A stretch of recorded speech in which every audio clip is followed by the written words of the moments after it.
tal? Buenas tardes. Vamos a ver cómo sale, porque no estoy... El cuerpo siempre hace estas cosas. Bien. ¿Por qué los cuerpos de la psicopatología? De la psicopatología entiendo del psicoanálisis. Por dos razones que vamos a tratar de desarrollar.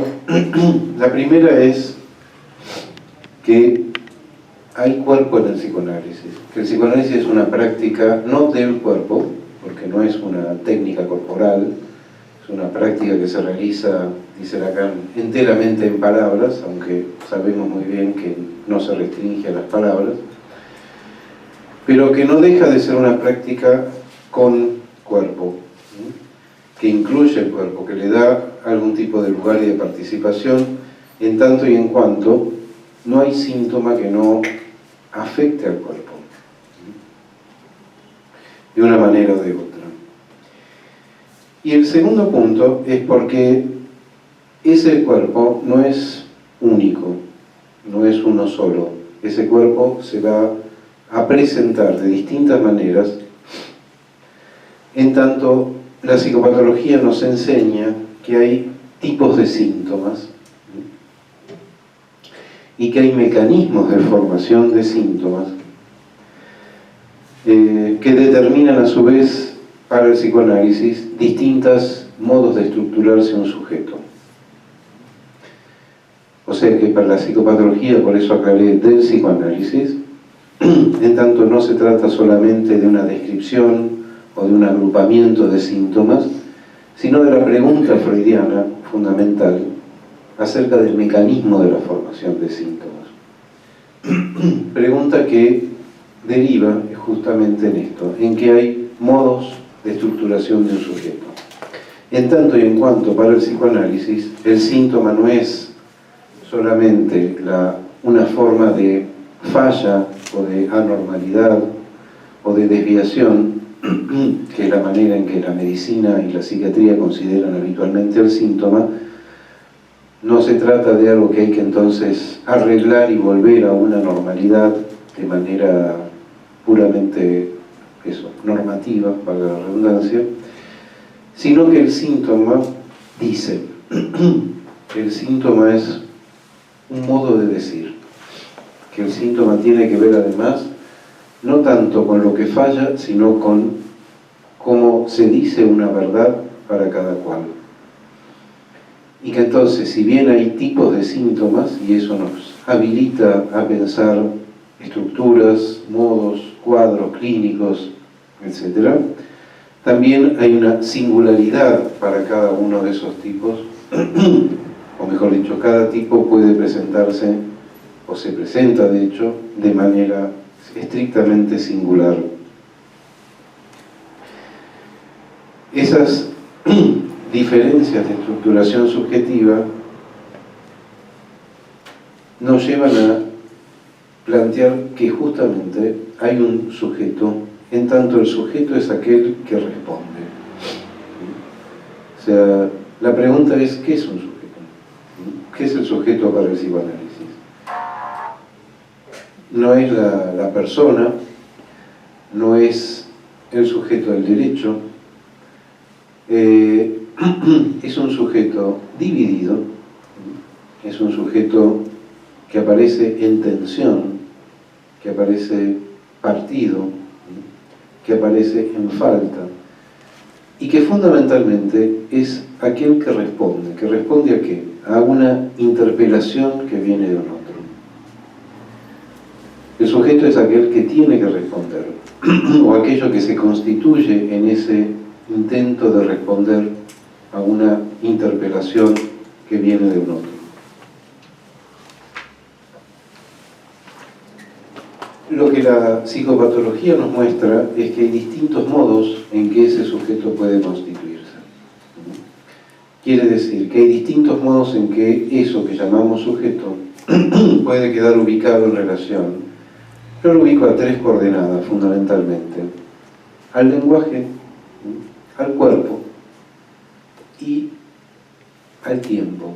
Al tiempo me refiero a la diacronía, me refiero al devenir, me refiero a que ese sujeto no es, digamos, en el sentido de que algo que queda ahí constituido y clavado y congelado y ya definido y que se sabe lo que es desde antes y para siempre, sino que es un sujeto que se va construyendo permanentemente y que se construye en cada nueva vuelta de este intento de responder.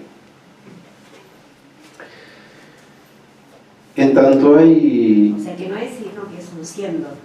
Digamos, es un siendo. Un poco heideggeriano eso, pero está bien, se puede decir que es lo que va siendo, lo que está estando. No, digo esto porque además, si no las estructuras llamadas clínicas, cosa que en realidad es un sintagma medio artificial, porque en ningún lado, por ejemplo, Lacan habla de estructuras clínicas, eso es un invento, una reducción un poco académica, pero sí habla de estructuras subjetivas, que la estructura subjetiva no es un ser, en sentido estricto, es en todo caso el modo en que esa falta en ser va deviniendo, el modo en que la falta en ser que constituye al sujeto como tal va siendo, va deviniendo, va estando. Por eso, si bien decimos habitualmente que tal es psicótico, tal es histérico, tal es obsesivo o lo que sea, y subrayamos el es, y eso en general nos calma, nos tranquiliza, sobre todo cuando no tenemos la más menor idea de qué corno es, qué es lo que está pasando ahí. Entonces, bueno, cuando encontramos un es, decimos, ah, bueno, es esto, ¿sí? Sin embargo, eso es un problema. Eso no es una respuesta, eso es una falsa respuesta y es un problema, porque no es. En todo caso, va siendo o va estando. Y digo esto porque la experiencia nos muestra eso. Porque el es nos lleva generalmente a plantearnos, bueno, si es tal cosa, entonces va a pasar esto, esto y lo otro. O hay que hacer tales y cuales cosas. O si hago esto, va a responder de tal manera. La experiencia nos muestra que eso no funciona. O que nos lleva muchas veces a callejones sin salida, o a veces nos lleva incluso a meter la pata de maneras bastante brutales, complicadas. Entonces, por eso me gusta más plantear la psicopatología en términos de modos de ser, en todo caso, o de ser siendo, o de modos de estar, de estados. Si bien, por supuesto, la idea de estructura es una idea que da cierta noción de algo que permanece, de algo que fue, es y será. El teléfono es muy ruidoso. Algo que es, fue y será. Puede ser, pero siempre es aplicó. O sea, es muy difícil anticipar, en realidad es imposible, desde el psicoanálisis, ¿sí? Justamente la medicina tiende a anticipar, a prever, a prevenir. Miren que no podemos hacer psicoanálisis preventivo, por una sencilla razón, y es que las cosas no son hasta que ocurren. No podemos decir, bueno, acá no va a haber síntomas, sí. O sea, no es que si le doy una vacuna no va a tener tuberculosis. Eso puede funcionar, pero no es, el psicoanálisis preventivo no existe.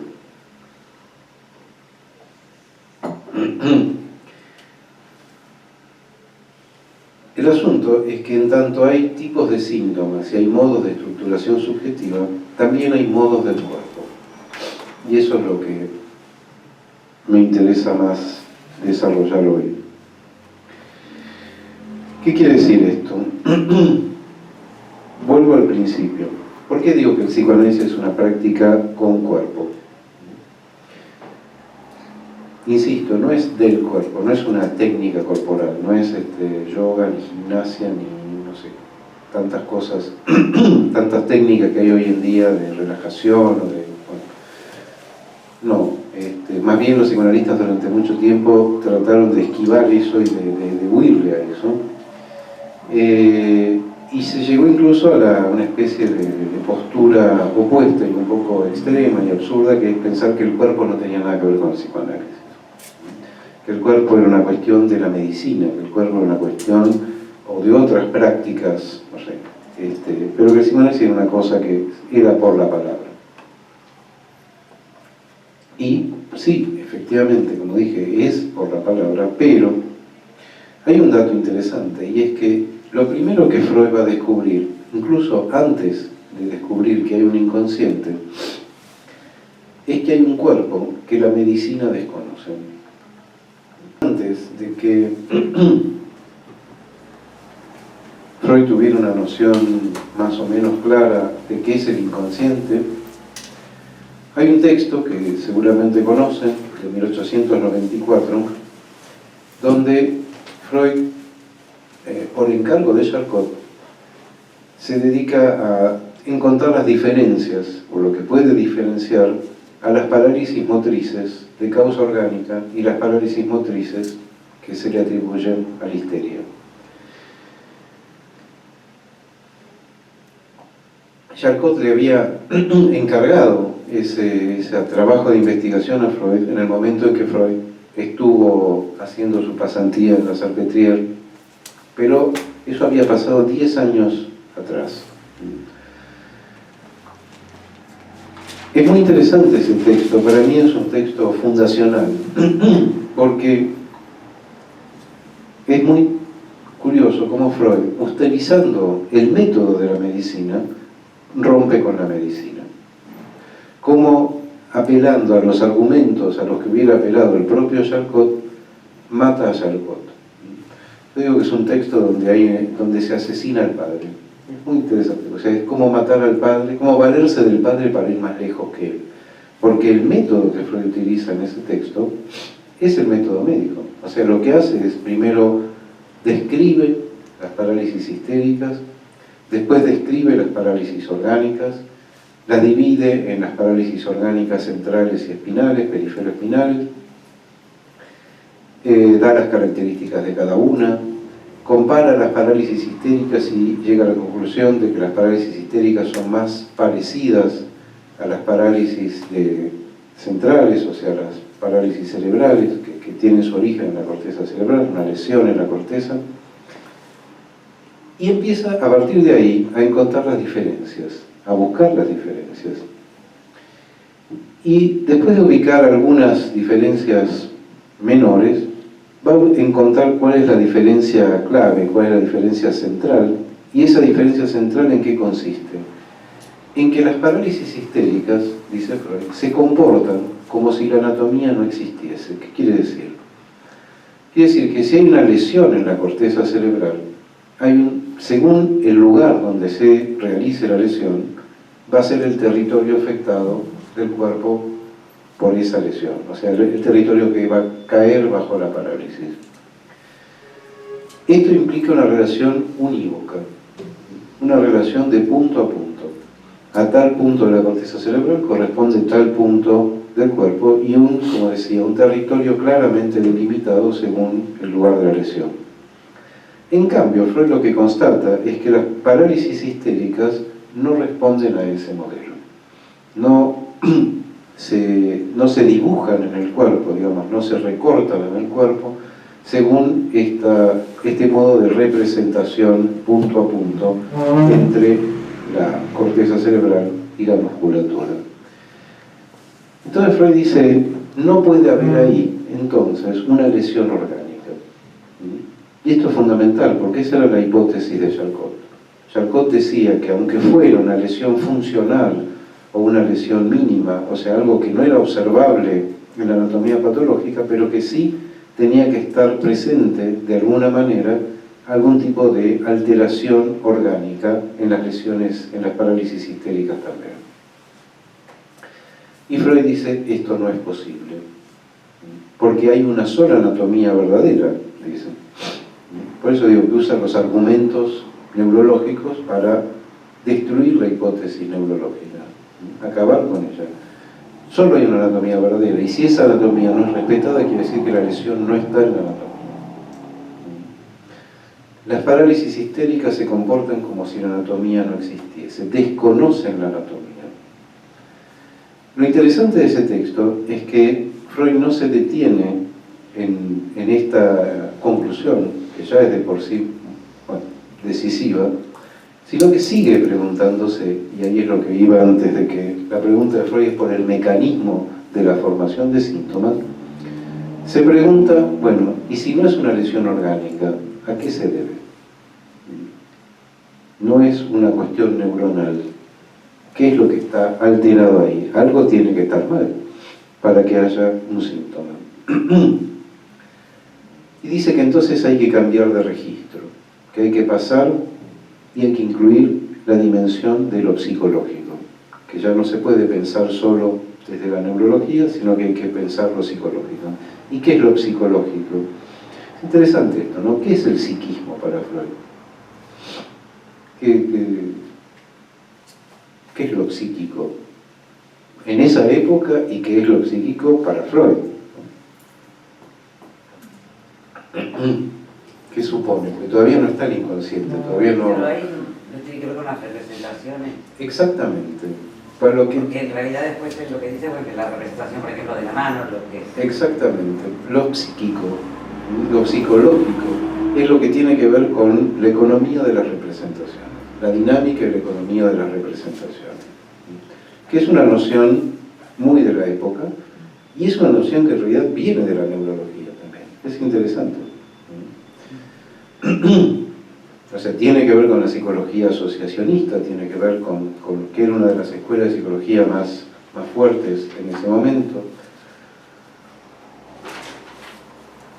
Y Freud dice, bueno, tenemos que pensar que ese cuerpo, lo que está alterado, lo que está lesionado ahí, no es algo orgánico, no es la neurona, sino algo de la vinculación entre las representaciones.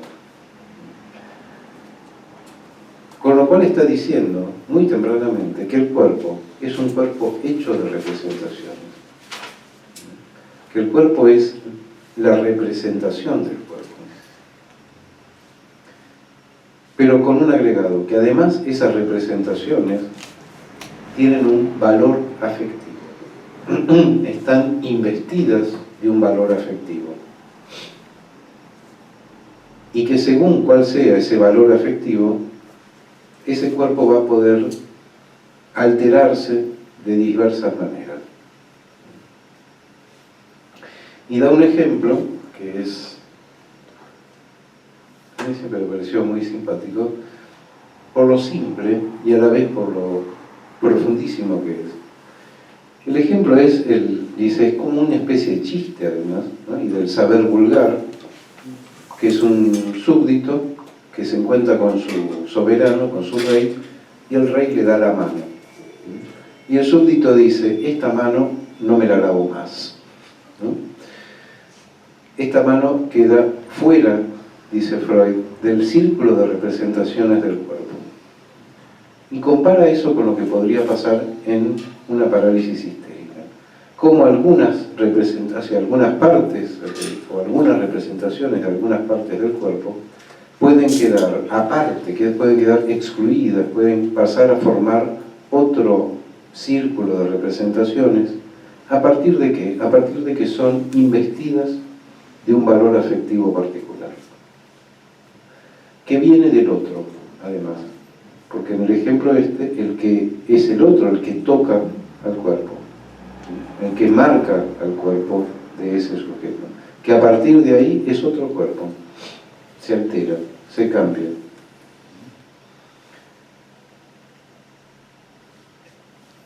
Esto ya nos da la pauta de que hay entonces un cuerpo que no es el que la medicina reconoce, y que hay una doble ignorancia ahí en todo caso. La histeria desconoce la anatomía, ¿sí? Pero la anatomía desconoce a la histeria. O sea, el saber médico de la época, y el actual también, desconoce este otro cuerpo. Lo que Freud descubre ahí es que hay otro cuerpo. Un cuerpo que funciona con otras leyes, un cuerpo que se maneja de otra manera. ¿Y cuál es ese otro cuerpo? el cuerpo que va a llamar posteriormente el cuerpo erógeno.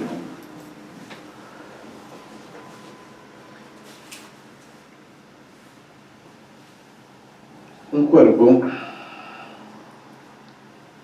Lacan dice, cuya peculiaridad consiste en habitar el lenguaje. Un cuerpo justamente que si es de representaciones, si está hecho de representaciones, es porque está marcado por la lengua, marcado por la palabra. La palabra altera el cuerpo. Marcado de representaciones y monto de afecto. Exactamente, pero que el monto de afecto hay un recorte ahí. Claro. O sea, para que haya afecto tiene que haber lenguaje. Ah, claro. ¿Por qué? Porque Freud va a decir que justamente, ¿qué es ese monto de afecto? Es un monto libidinal. Es el valor libidinal que, entre otras cosas, las partes del cuerpo van a ir adquiriendo. Pero ese valor libidinal, y este es el otro gran descubrimiento de Freud, no es instintivo. O sea, que hay algo, así como la imagen del cuerpo está alterada por este juego de las representaciones, algo de lo instintivo como tal también está alterado. Ese cuerpo erógeno, entonces, consiste en un cuerpo que encuentra modos de satisfacción siguiendo vías que no son la del instinto. Encontrando otros circuitos y encontrando otros modos de satisfacción que no son los instintuales. Es entonces un cuerpo hecho de discurso, se podría decir. Es un cuerpo hecho de palabras que va encontrando valores y se va haciendo y deshaciendo. Freud encuentra esas modalidades del cuerpo a partir de los síntomas, a partir de las formas de los síntomas.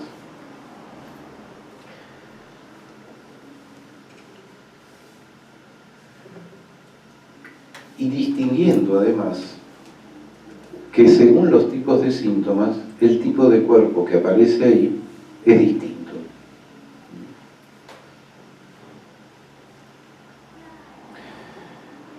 ¿De qué manera?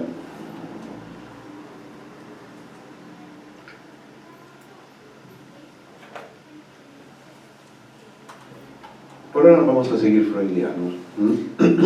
Pues podemos ver que Lacan le va a dar otras vueltas a esto, pero vamos a seguir freudianos por un rato, si me permiten.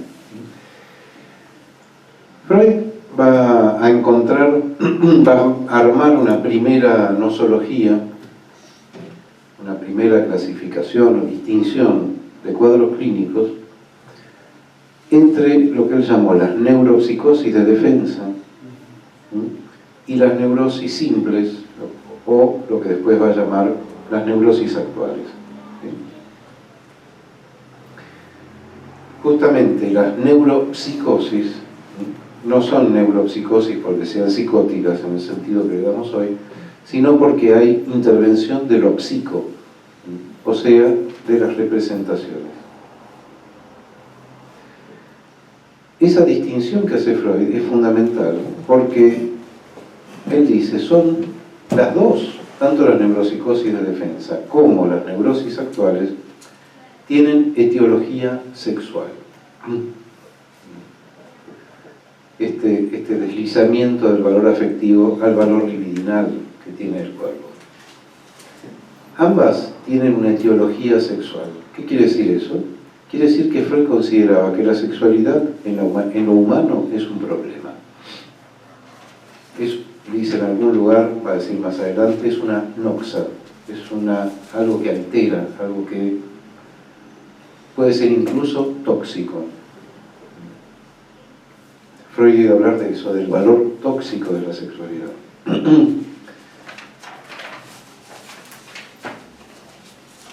Eso quiere decir que el sujeto tiene que hacer algo con la sexualidad, que hay que darle algún tipo de destino o de tratamiento a la pulsión. Que hay pulsión, si hay pulsión, tiene que haber un destino. Tiene que haber, no el destino obviamente en el sentido de tu destino es ser tal cosa, sino, como se dice, este es el tren con destino a Rosario. Entonces, eso no quiere decir que el tren vaya a llegar a Rosario, quiere decir que tiene un destino, que tiene una orientación, que tiene una dirección, que tiene una vía. Con la sexualidad hay que hacer algo, es una exigencia de trabajo. Y lo que Freud distingue ahí es que hay dos maneras en que la sexualidad puede dar lugar a síntomas.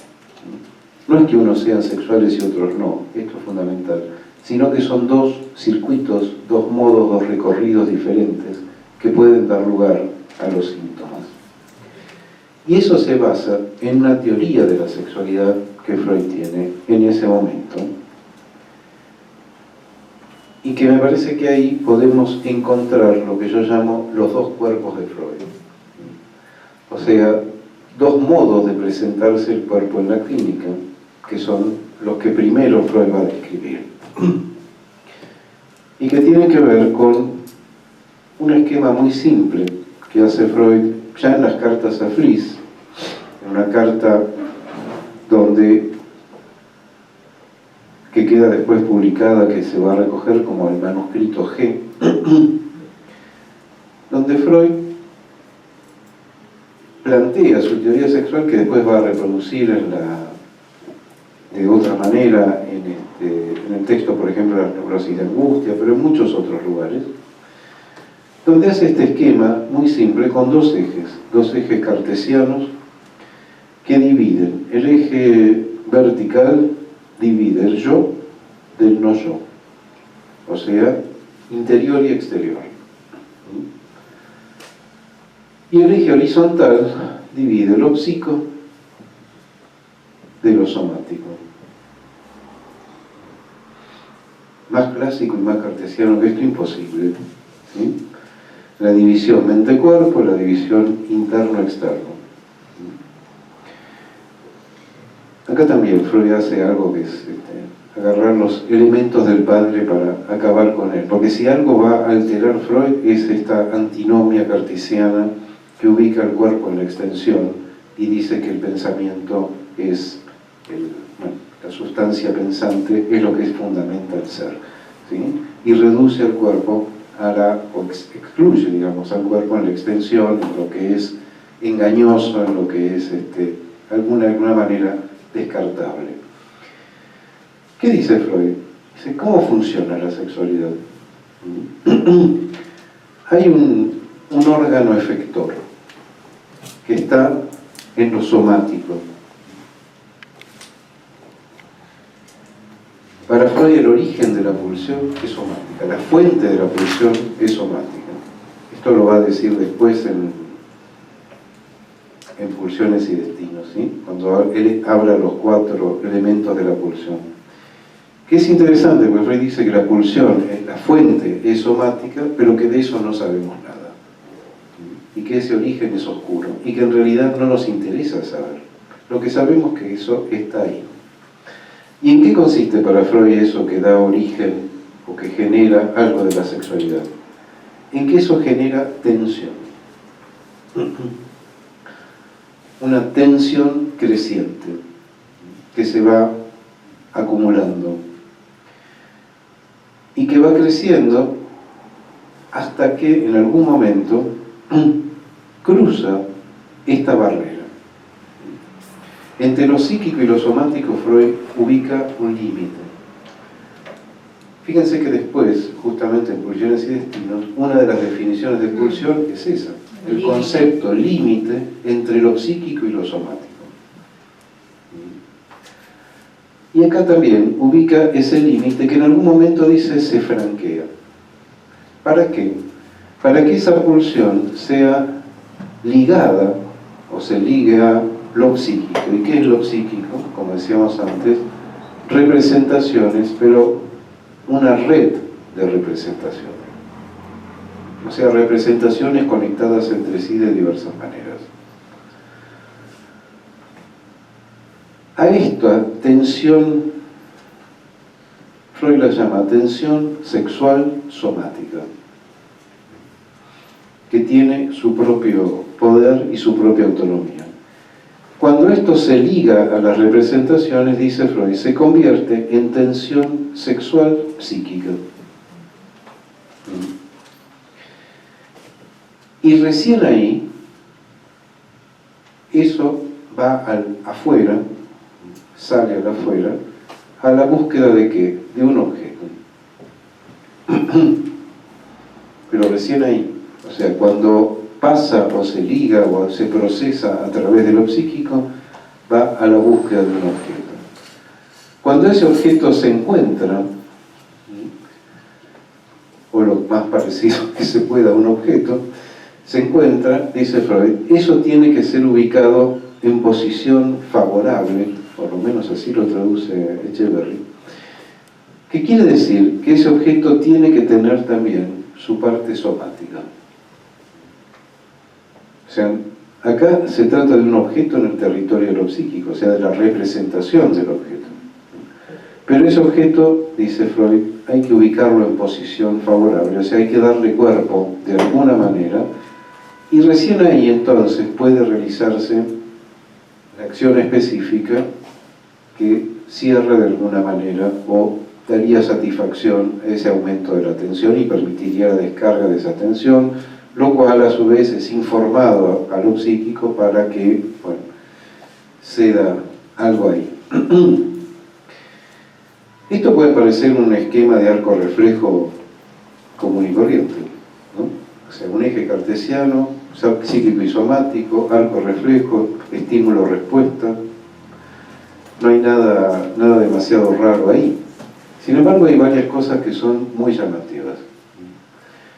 Primero, que no alcanza con lo somático para que algo de la acción, de la realización de esta cuestión erótica se realice, se efectúe. El objeto recién es buscado cuando algo pasa por las representaciones.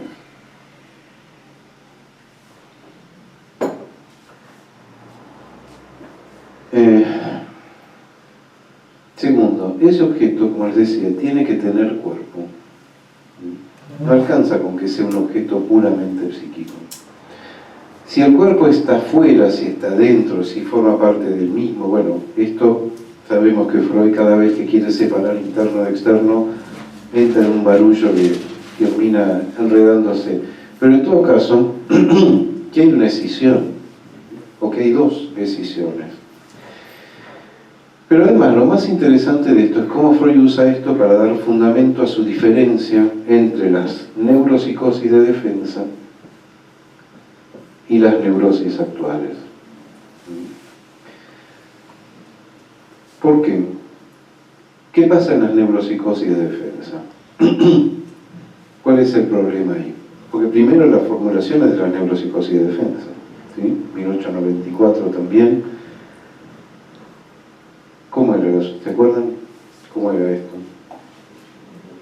Todo lo que desborda el aparato,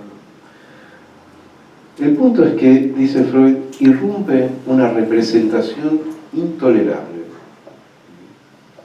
O sea, se le impone al yo una representación que no puede ser soportada por el yo. Insoportable, dice, intolerable.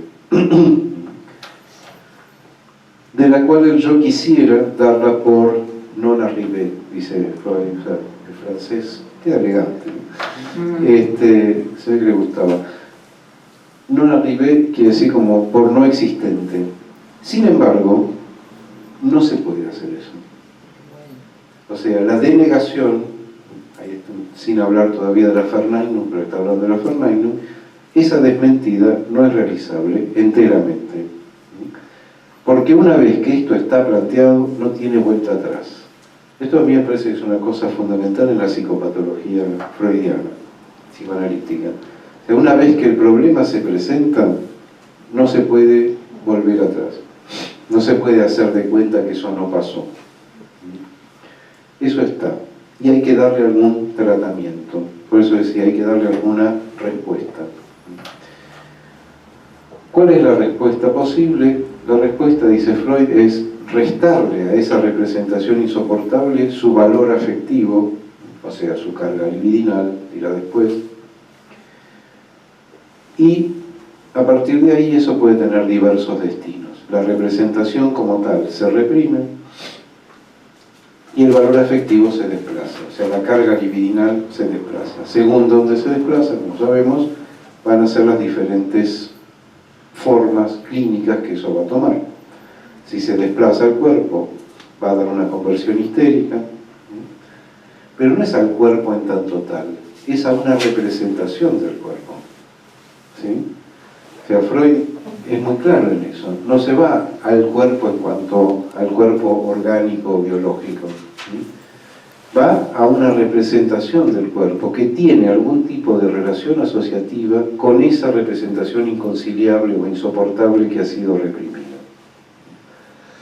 Desplazado, pero no deja de tener cierta conexión. O sea, cuando Isabel de R. va con su Astasia a Basia, sus piernas, su andar, la marcha, bueno, todo eso no es ajeno a la historia del conflicto que termina deviniendo síntomas. Por eso Freud dice, esos síntomas son interpretables, son analizables. O sea, hay un síntoma que tiene una historia, que tiene un relato. No solo la historia en el sentido de los hechos que ocurrieron, sino la historia en tanto eso entra en una narrativa. Eso se puede relatar, se puede contar. Y en algún momento de lo que se cuenta ahí, el sujeto se puede contar ahí. Puede encontrarse con eso que le pasó, o con eso que le pasa, en rigor. Esos síntomas entonces son analizables. Tanto la conversión histérica, pero también el síntoma obsesivo, donde el valor afectivo va a parar a otra representación. O la fobia, después dirá, o la paranoia. En esa época Freud ubica dentro de estas neuropsicosis de defensa también a la psicosis. Dentro del... Sí, claro. Ese valor afectivo siempre viene del discurso del otro. Interesante. Sí.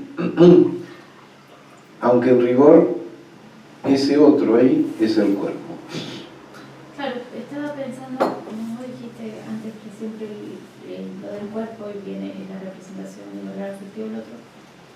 Pensaba también, por ejemplo, en una neurosis obsesiva.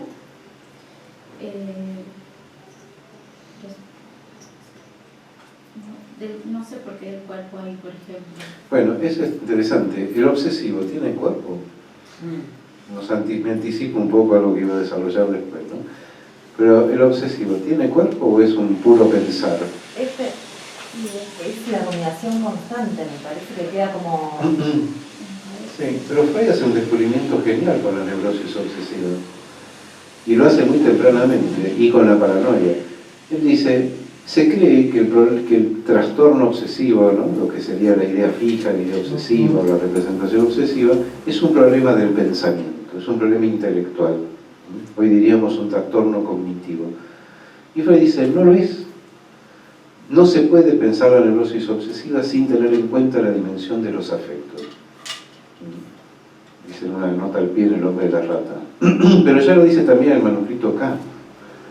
No es un trastorno intelectual, es un trastorno afectivo. O sea, en realidad, insisto, cuando Freud habla de afectivo en esa época, hay que entender sexual. Léase ahí algo del orden de lo sexual, con lo cual el sujeto no sabe qué hacer. Entonces, ¿qué hay? Sí, lo que aparece es un pensar, la rumiación, la duda, bueno, todo el desplazamiento al pensar. Claro, pero ¿qué dice Freud? Que ese pensamiento está erotizado. Que lo que en realidad el sujeto está haciendo no es pensar en el sentido más puro del término, sino masturbarse. Claro. Que en esa rumiación, etcétera, hay una satisfacción erótica. Que eso que parece un puro pensar, no de puro no tiene nada.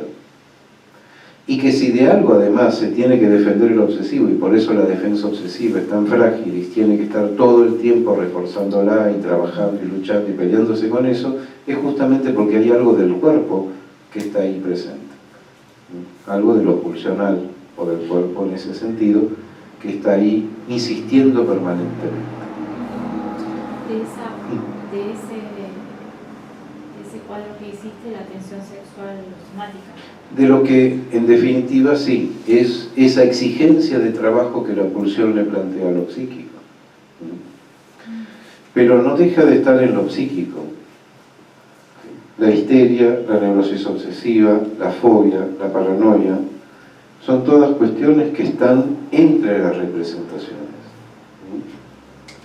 O sea, hay un conflicto, hay algunas representaciones que, como dice Freud en ese momento, pasan a formar parte de un grupo psíquico seguro. ¿Y dónde entra ahí el discurso del otro? Bueno, ahí vamos, está bien. Empecemos por esto. Pero sí, ahí voy.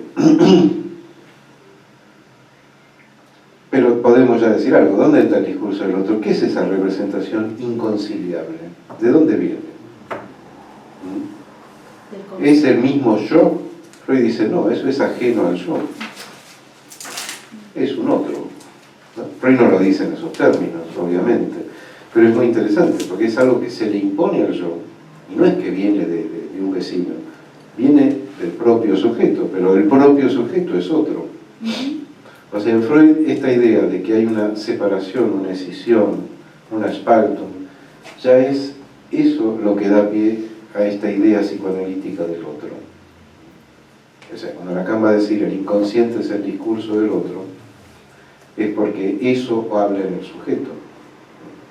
Eso habla o le habla al yo. Ahora bien, estas son las neuropsicosis de defensa. Pero Freud dice, hay otro grupo, que son las neurosis actuales. ¿Dónde? ¿Qué estaba de moda en esa época? ¿Cuál era la enfermedad de moda en esa época? La neurastenia.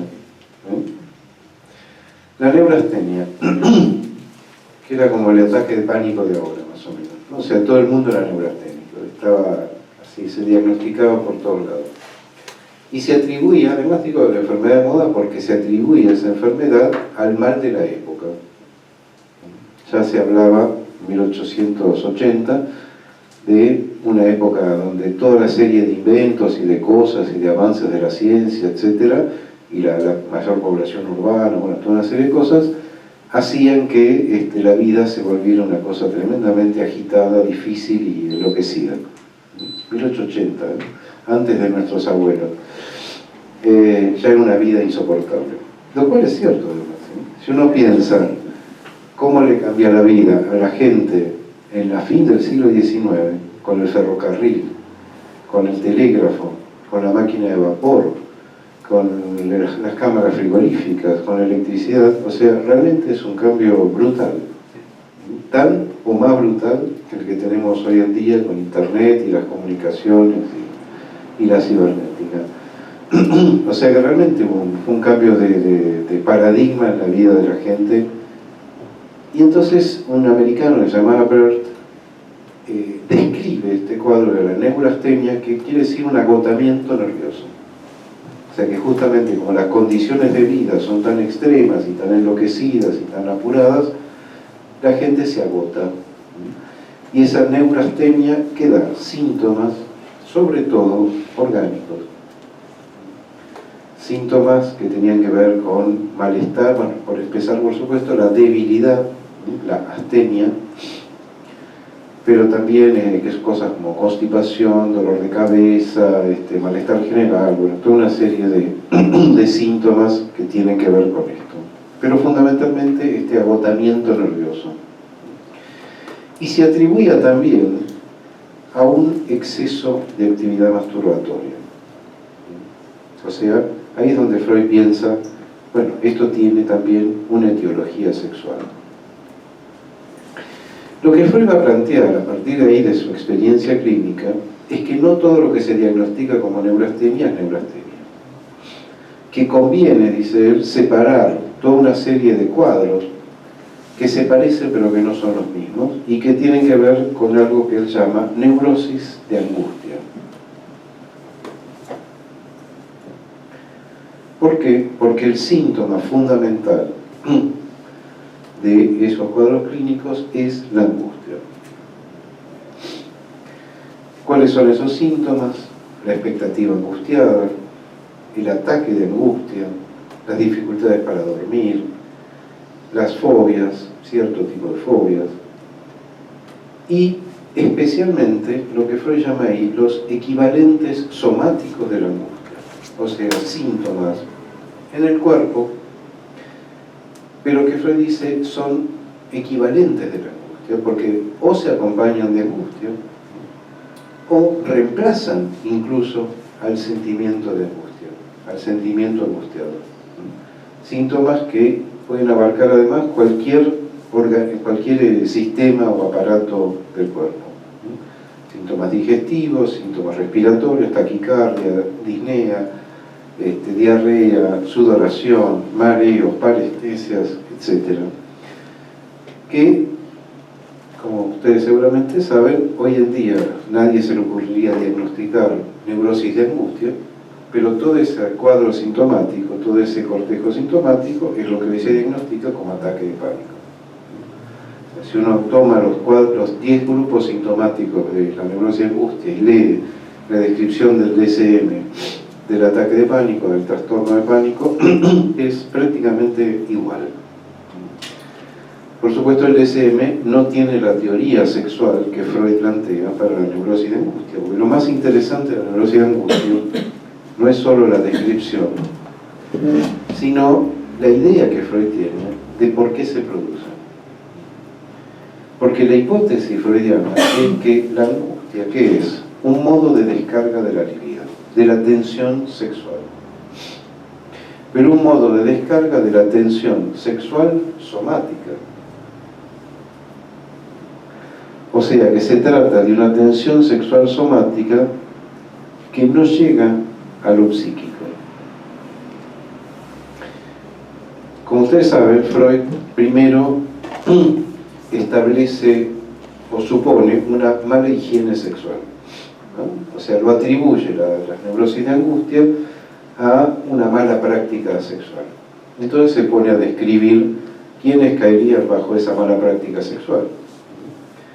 Y es muy divertido, porque del lado de las mujeres dice, bueno, están las vírgenes, obvio, pero también están las recién casadas, porque las recién casadas, como son recién casadas, todavía no entienden nada de esto y entonces no pueden darle satisfacción a su sexualidad. Pero además están las señoras que están casadas y hace tiempo, pero que su marido es impotente.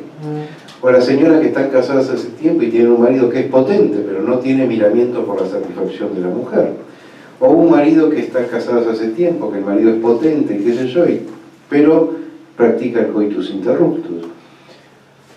La lista es o las viudas o las separadas, bueno, no sé, dice prácticamente todo el mundo. Todo el mundo tendría que estar afectado por estas neurosis de angustia. Y del lado de los hombres, más o menos, ¿no? Entonces, Freud se plantea y dice, bueno, y no todo el mundo tiene neurosis de angustia, es un hecho. Entonces, tiene que haber un factor coadyuvante. La etiología sexual es indudable. No puede, o sea, eso para Freud es una hipótesis fundamental. La etiología es sexual, o sea, un tratamiento de la sexualidad que da lugar al síntoma. El síntoma es la vida sexual de los enfermos. En este caso, además, algo que después Freud va a cambiar, la angustia es el síntoma. Es el síntoma en el sentido más descriptivo, sí, pero no. Después sabemos que Freud va a distinguir la angustia de los síntomas. Pero entonces dice, ¿cuál es el factor adicional? Tiene que haber algo más para que algunos sí y otros no tengan este problema. O sea, lo que está diciendo Freud es, la sexualidad es un problema. Por eso esta supuesta acción específica que resolvería el problema y cierra el circuito y da la satisfacción, no es tal. O sea, rápidamente Freud se da cuenta de que las cosas no se arreglan con una práctica sexual supuestamente normal, sana y qué sé yo, que no hay tal cosa. ¿Cuál es ese factor coadyuvante? Algo que Freud llama insuficiencia psíquica. ¿Y qué quiere decir esto? No que el psiquismo es pobre, o es insuficiente, o está mal hecho, sino que hay algo de lo psíquico, o sea, de las representaciones en red, que no hacen lugar a la tensión sexual somática, a las exigencias de la tensión sexual somática. Por lo cual, esa tensión sexual somática que no encuentra su vía de descarga posible a través de todo este circuito, tiene que inventarse otra descarga y se descarga bajo la forma de angustia a nivel corporal, a nivel de lo somático mismo, de esas alteraciones del cuerpo que en ese caso sí respetan la anatomía, porque no es la conversión histérica. Por eso digo que hay dos cuerpos ahí en Freud. Pero es un cuerpo que goza, goza aún en la angustia, porque esa angustia obviamente está más allá del principio del placer. Aunque Freud todavía ni lo piensa eso, le faltan por lo menos 25 años para pensar eso. Angustia o, insisto, equivalentes somáticos de la angustia, que no tienen pasaje por las representaciones, que es lo típico del ataque de angustia, del ataque de pánico, quiero decir. ¿Sí? ¿Qué es lo que dice la gente que viene diciendo yo tengo ataque de pánico o tuve un ataque de pánico? ¿Qué dicen los pacientes eso? Y que se agarra de golpe, que no pueden... Exactamente, pero uno tiende a preguntarle, y bueno, ¿y qué le estaba pasando? Nada, estaba más bien en mi casa, mirando televisión, tomando un tecito, y de repente... Inesperado. Claro, y de repente me empezó a latir el corazón, y me empecé a preocupar, y empecé a respirar mal, y me empezó a sudar el cuerpo, y qué sé yo, y terminé llamando a la ambulancia, y vino... Me sentía que me estaba por me sentía morir. que me iba a morir. Bueno, todo eso que... ¿y de dónde viene? Como si eso surgiera absolutamente de la nada. Freud por eso dice, las neurosis de angustia en ese punto no son analizables. ¿Por qué? Porque no tienen mecanismo psíquico. Porque no hay historia ahí. Por eso las llama también actuales. No hay ese relato, no hay esa historia, no hay ese pasaje por las representaciones. ¿Qué hay? Sí. ¿No te dijiste que se descarga en la angustia o sus representaciones, está bien? ¿O sus sustitutos? Sus sustitutos, sus equivalentes somáticos, Equivalentes o que no son representaciones. ¿Qué podría ser, por ejemplo? Esto, la taquicardia, la disnea, la sudoración, la diarrea, sí. etc. Sí, ¿Sí? O sea, esas manifestaciones somáticas de la angustia que Freud dice incluso pueden suplantar a la angustia misma. Pueden aparecer todas estas cuestiones en el cuerpo sin sentir exactamente el sentimiento de angustia. Y la idea ahí es esa insuficiencia psíquica. O sea, fíjense, que algo pasa en la sexualidad que cuando no puede ser ligada a las representaciones, su modo de satisfacción es la descarga bajo la forma de la angustia. De hecho, Freud va a decir, y después lo va a seguir sosteniendo, que la angustia es un equivalente del orgasmo. Tenía unas ideas raras este hombre, pero interesantes, ¿no? Porque él decía, pasa lo mismo. Es más o menos lo mismo, un orgasmo o un ataque de angustia, ¿no? Las manifestaciones somáticas son parecidas. Bueno, así como años después va a decir que la angustia es un ataque, al modo de un ataque histérico, es la reviviscencia de algo traumático al modo de un ataque histérico. Inteligente fue. Hay que leerlo. No, digo porque a veces nos copamos con Lacan y pensamos que Freud ya fue. Freud entonces está ubicando acá dos cuerpos, digo, en tanto dos modos en que esa tensión sexual somática puede ser procesada, puede ser tratada. Fíjense que ninguno de los dos es el cuerpo biológico. Porque esta tensión sexual, por más somática que sea, implica un mecanismo que es la angustia.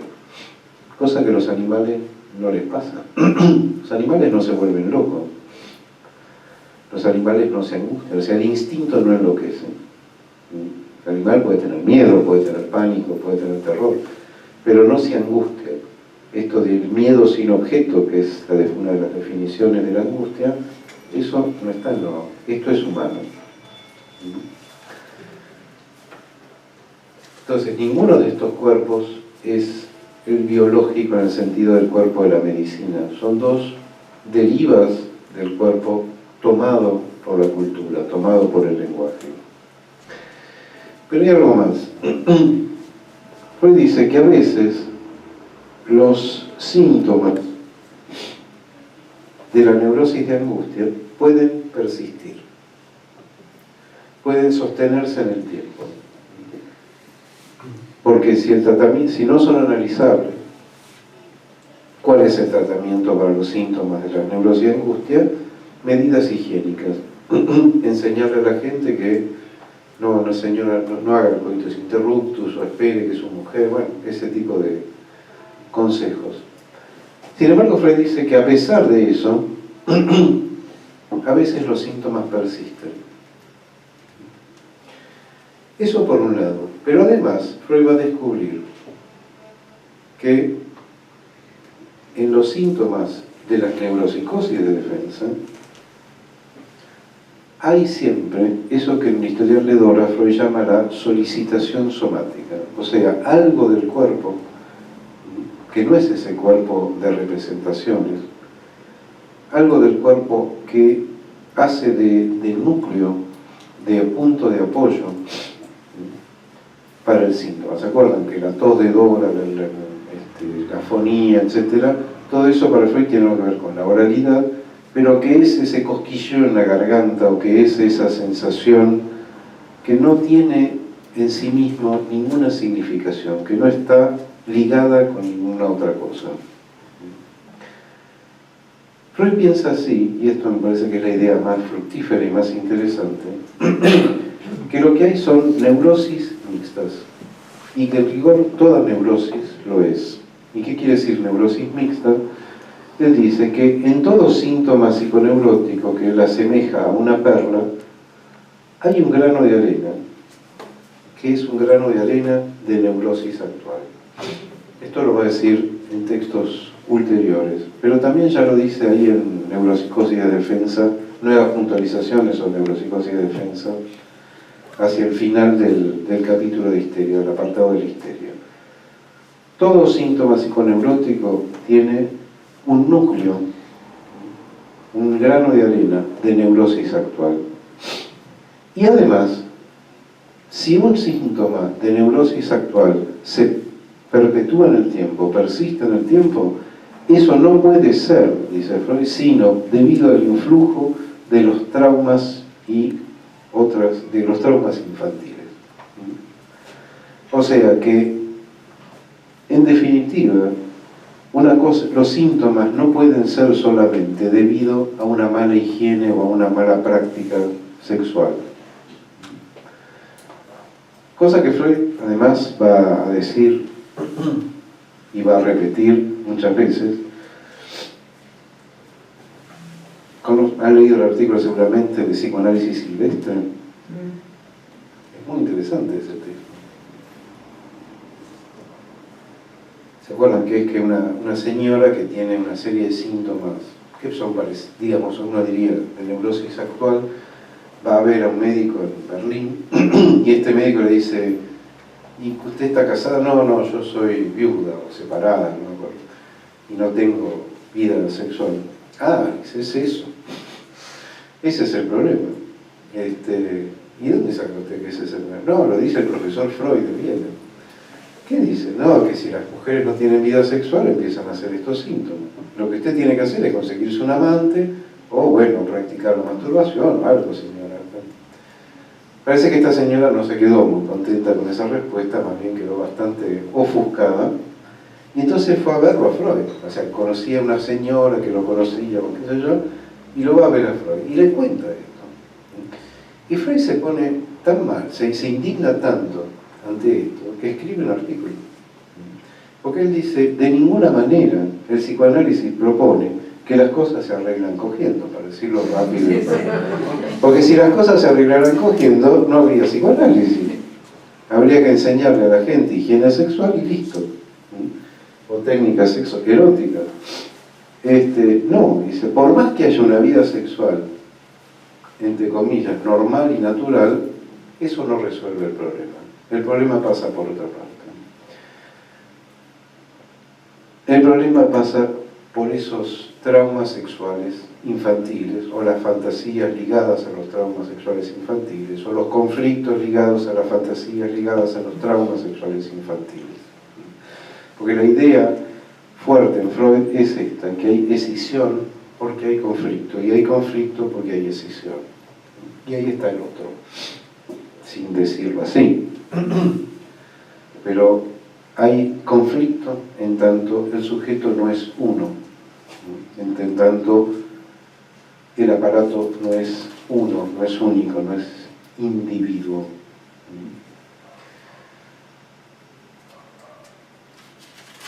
Esto nos da la pauta entonces de que no podría haber síntomas sin cuerpo,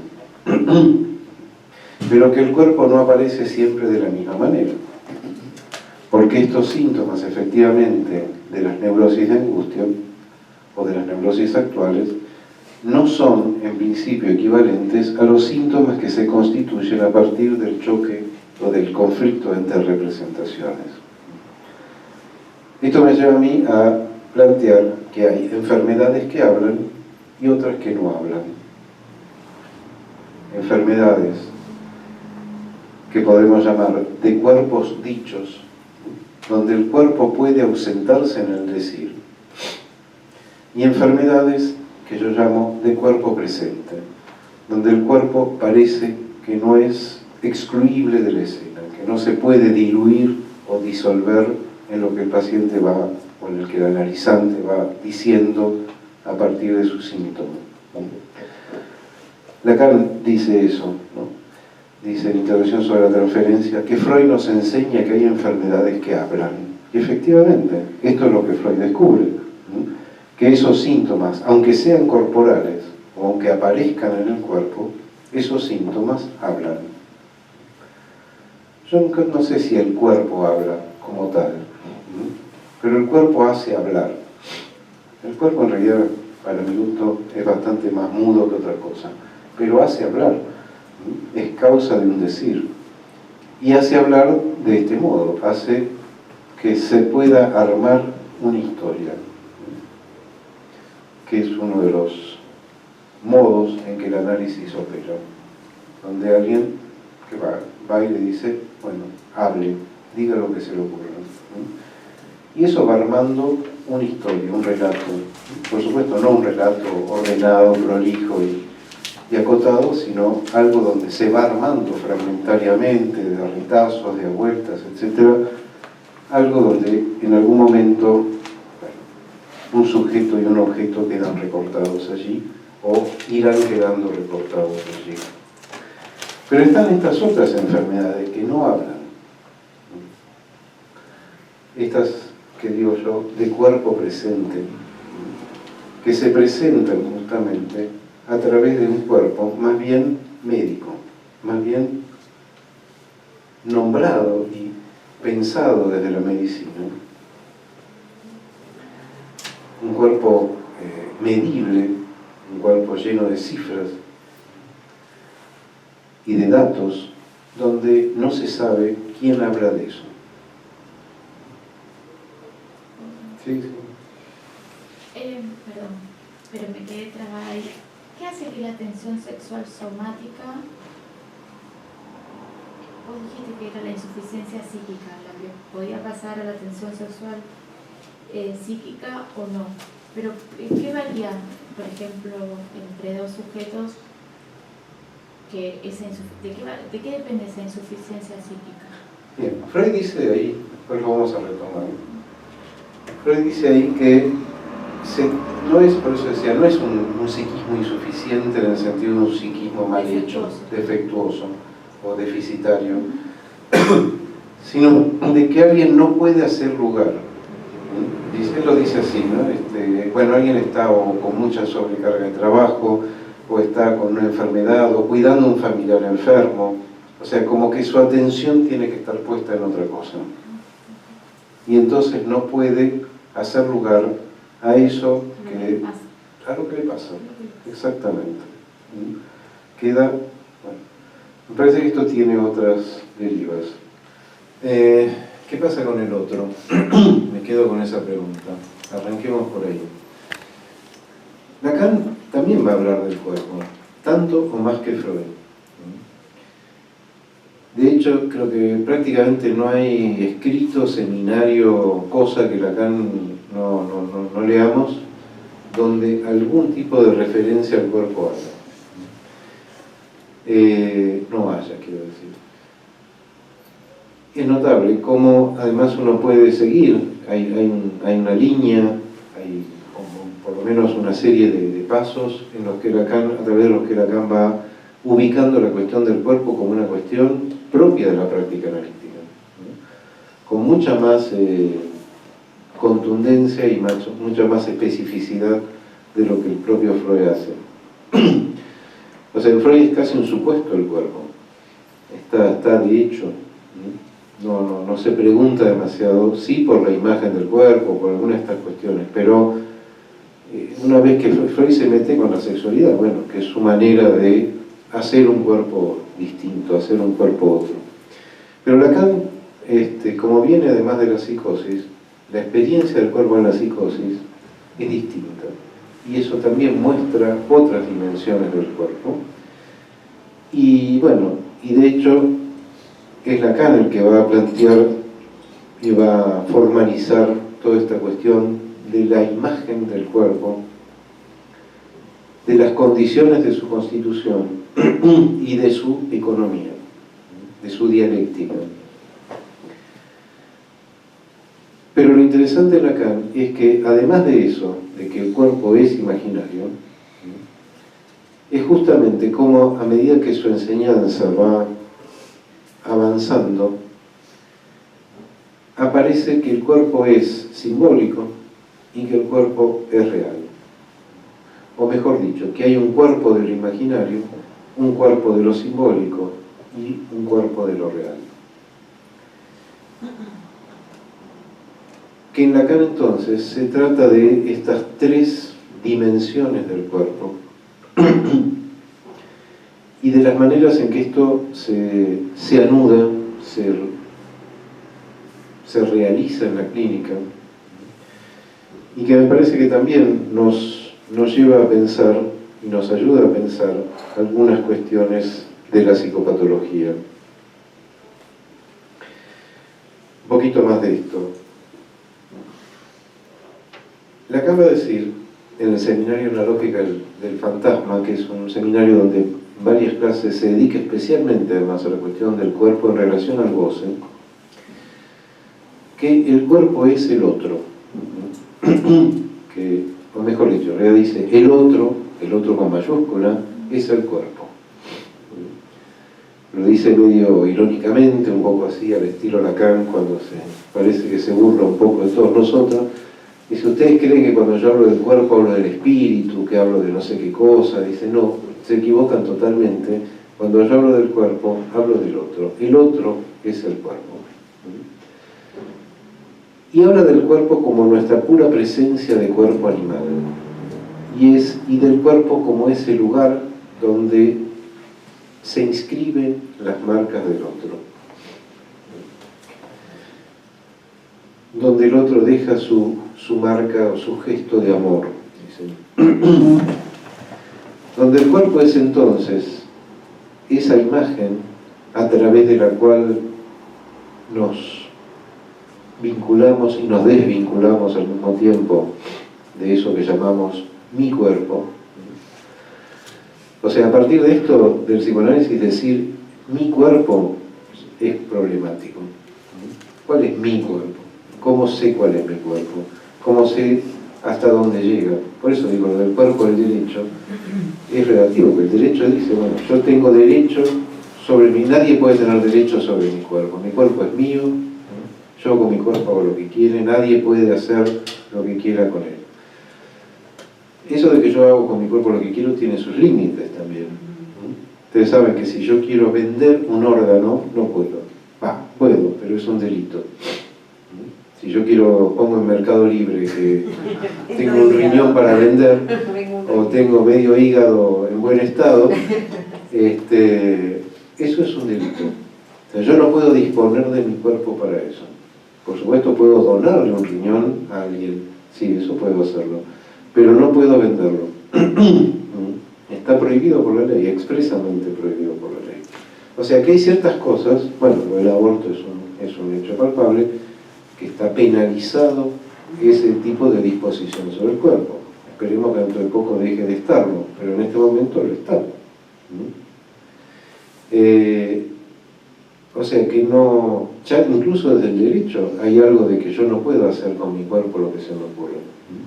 Pero además la experiencia cotidiana nos muestra y nos demuestra todo el tiempo que uno hace lo que puede, no lo que quiere. O que el cuerpo hace con uno un montón de cosas. Si el cuerpo hiciera realmente lo que nosotros querríamos, el psicoanálisis no tendría ningún sentido, no existirían los psicoanalistas, todos seríamos felices. Habría relación entre cada cual y su cuerpo. Pero tendría un pequeño inconveniente, eso es que seríamos animales.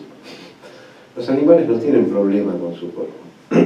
Ningún animal se mira al espejo y dice, estaré gordo, estaré flaco, estaré bien, le gustará, ¿no?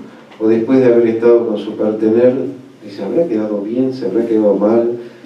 ¿Será suficiente? ¿Tendré que hacer algo más? Bueno, ningún animal se pregunta eso. ¿Por qué? Porque son felices con su cuerpo. Son uno con su cuerpo. Son su cuerpo. ¿Por qué? Porque ahí hay instinto. O sea, eso funciona. Efectivamente, el animal, eso funciona. Por supuesto que puede haber accidentes, por supuesto que hay enfermedades, por supuesto que... pero todo eso forma parte de... no es algo que... En cambio, en la experiencia humana, y vuelvo a esto que descubre Freud, ese cuerpo no alcanza, digamos, hay otro cuerpo. Ahí es donde Lacan dice que el cuerpo es la imagen, es lo imaginario, y ubica el cuerpo en lo imaginario, ¿sí? Desde sus primeros seminarios hasta los últimos. ¿Por qué? Porque efectivamente la única manera que tenemos de conectarnos, de vincularnos, de aprender algo del cuerpo, es a través del imaginario. No hay otro modo para lo humano de encontrarse con el cuerpo que no sea a través de la imagen, con todo el desconocimiento y la inadecuación que eso implica, porque no estamos en relación directa con nuestro cuerpo, estamos en una relación mediada por la imagen, donde la imagen obviamente no es lo que se ve. También, si la imagen fuera simplemente lo que se ve, nadie diría, uy, estoy gorda, pero pesas 40 kilos, no, pero estoy gorda, no soporto verme gorda. O al revés, o la que pesa 130 y dice, no, pero yo no me veo tan gorda. El otro día me decía eso una paciente, yo en realidad sé que estoy gorda, pero no me veo gorda, yo me miro al espejo, me veo bien, ¿no? Y sabe perfectamente que no está bien, pero hay algo ahí que, bueno, la imagen no es lo que se ve, la imagen es un hecho de discurso, es un hecho de lenguaje, es un hecho del decir. Por eso Lacan, desde el principio también casi, sostiene que la imagen está soportada y sostenida por un dispositivo simbólico, y que el lenguaje, dice, es cuerpo. Cuerpo sutil, pero cuerpo al fin, función y campo de la palabra. y que sobre ese primer cuerpo, que es el lenguaje, se arma el otro cuerpo, el que tenemos, el que usamos cotidianamente. O sea que Lacan ubica eso de entrada. Eso es el fundamento del cuerpo, es ese cuerpo sutil que es el lenguaje.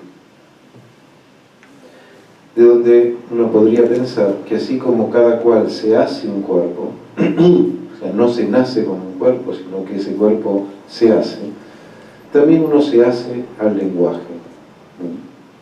Cada cual tenemos nuestra versión del lenguaje. No hay el lenguaje para todo el mundo, no hay un lenguaje universal.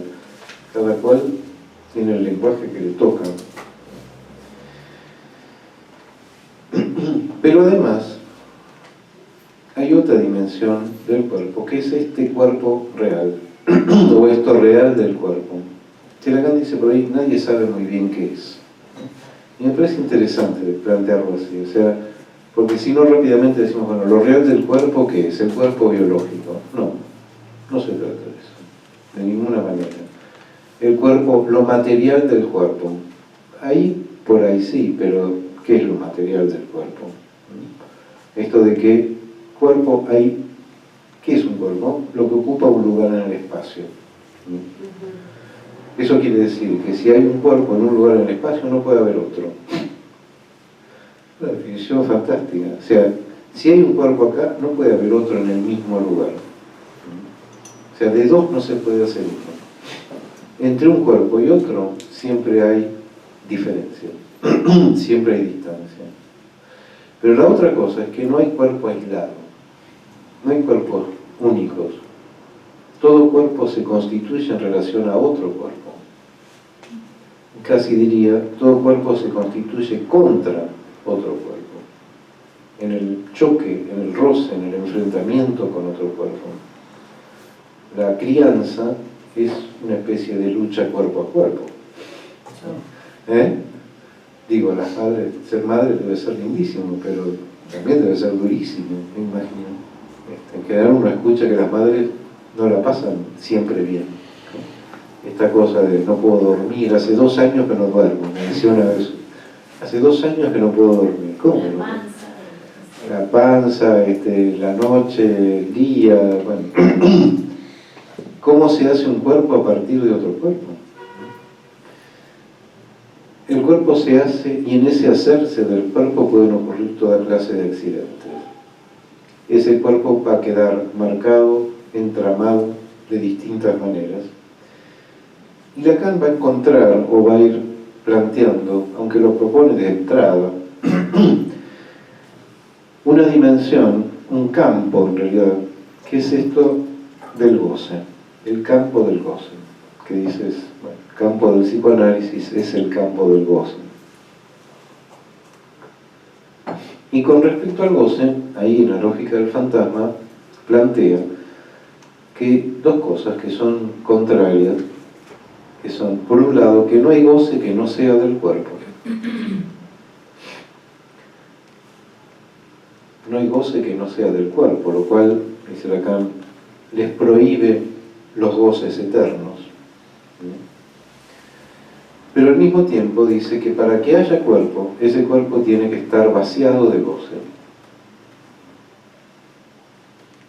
Que si el cuerpo está tomado, digamos, por el goce, no se termina de constituir como tal. Que el cuerpo sí es una imagen, pero esa imagen es una imagen en falta. Es una imagen agujereada, es una imagen recortada. Que la imagen no es completa, ni siquiera la imagen es completa. Que para que la imagen se sostenga debe faltar algo ahí. Si no falta nada ahí, ¿qué pasa? Angustia.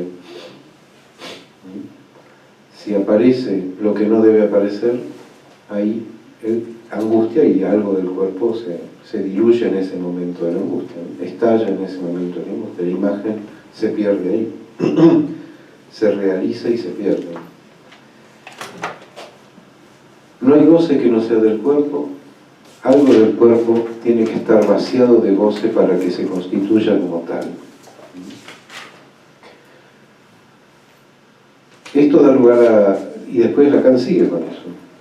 No voy a entrar en todos los detalles porque eso solo nos llevaría toda una clase. O sea, cómo esta articulación entre el cuerpo y el goce, sobre todo en los últimos seminarios. Pero a partir de este Lacan del medio, del Lacan del seminario 14, 16, y lo lleva Lacan a plantear en 1966, en Psicoanálisis y Medicina, que el cuerpo es algo hecho para gozar de sí mismo. O hablar de cosas como que el cuerpo es sustancia gozante, lo dice en el seminario 20 de Ancor. Lo que no dice nunca Lacan es qué es el goce. No sé, por lo menos yo no lo encontré nunca. ¿Qué es el goce? O sea, una definición positiva de el goce es tal cosa.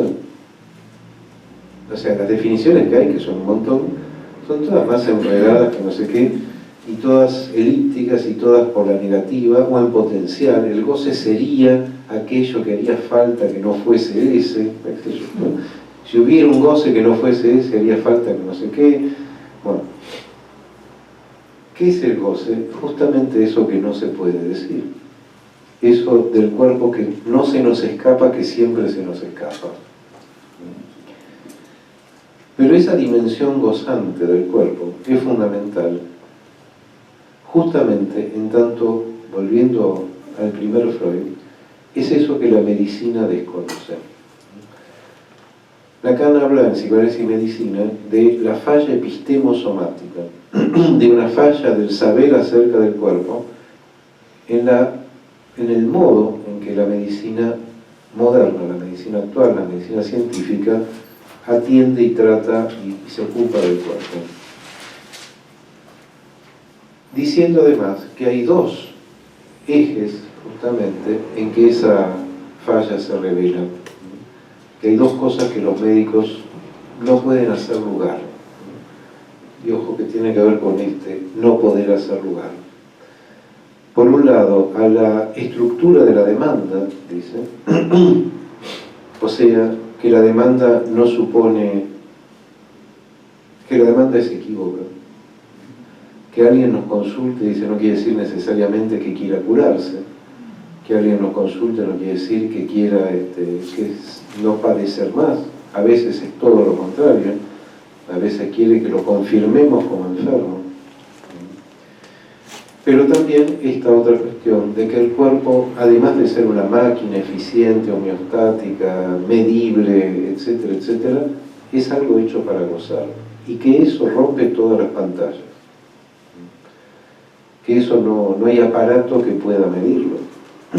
Que eso no entra en ningún registro médico.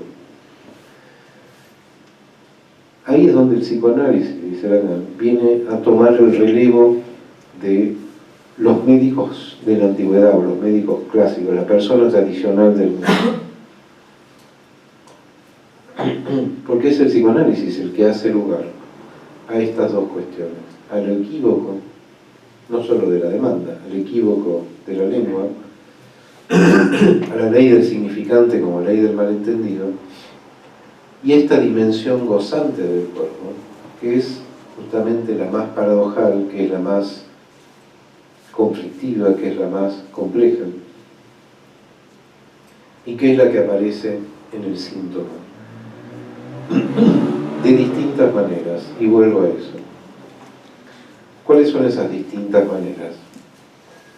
Para entrar un poco más en detalle. Por un lado, decíamos que están las enfermedades que hablan. Esas enfermedades que hablan podemos ubicar básicamente las tres grandes estructuras: neurosis, psicosis, perversión. Perversión, vieron que siempre queda un poquito ahí como corrida, como que nunca sabemos bien dónde ponerla. Pero supongamos que la perversión, por lo menos el masoquismo, es otro de los modos de la subjetividad. El cuerpo es uno de los elementos del diagnóstico diferencial entre estas tres, especialmente entre la neurosis y la psicosis.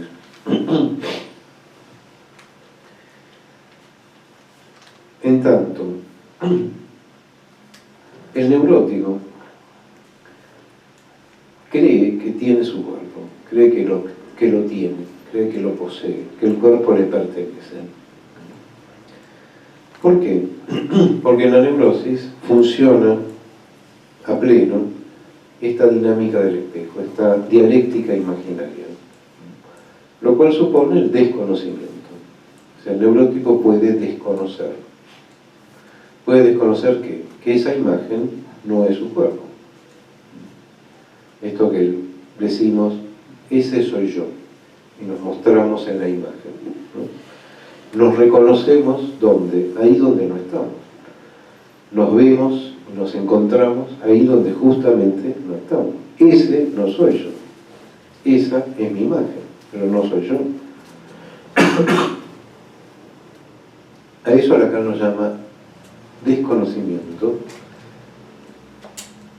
y le sirve además, entre otras cosas, como sabemos, para desinflacionar la figura y la cuestión del yo, y ubicarlo con su carácter más bien de síntoma que de instancia reguladora o contenedora o pacificadora, todas esas cosas que tanto el psicoanálisis del yo como la psicología actual quieren hacer del yo. La psicoeducación, la reeducación, no sé qué, o sea, el yo es algo educable, sí, es algo educable, pero limitadísimo. ¿Pero? Limitadísimo. O sea, lo que el yo puede manejar es prácticamente nada. Eso es lo que Freud descubre. Dice, el yo se cree el amo, y no solo no es amo, sino que tiene 3 amos, es esclavo de 3 amos. Bueno, Lacan, no voy a abundar en esto, buena parte de la primera parte, sobre todo de su enseñanza, se ocupa de esto, de destituir el yo del lugar central que cierta deriva del psicoanálisis que había querido darle, pero que me parece que es un problema de suma actualidad. Digamos, de si queremos seguir reeducando el yo, y entonces para eso no hace falta el psicoanálisis, porque eso ya está inventado desde mucho antes, o si vamos a hacer lugar a la palabra del otro, a la palabra que hace sujeto. Me parece que son 2 cosas totalmente, 2 prácticas distintas, con éticas distintas y con efectos distintos.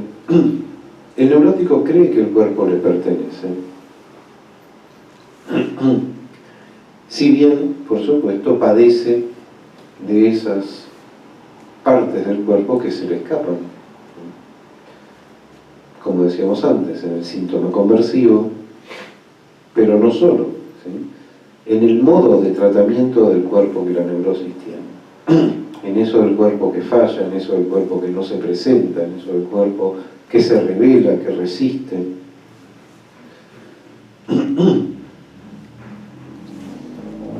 Pero hay una diferencia ahí fundamental con la psicosis,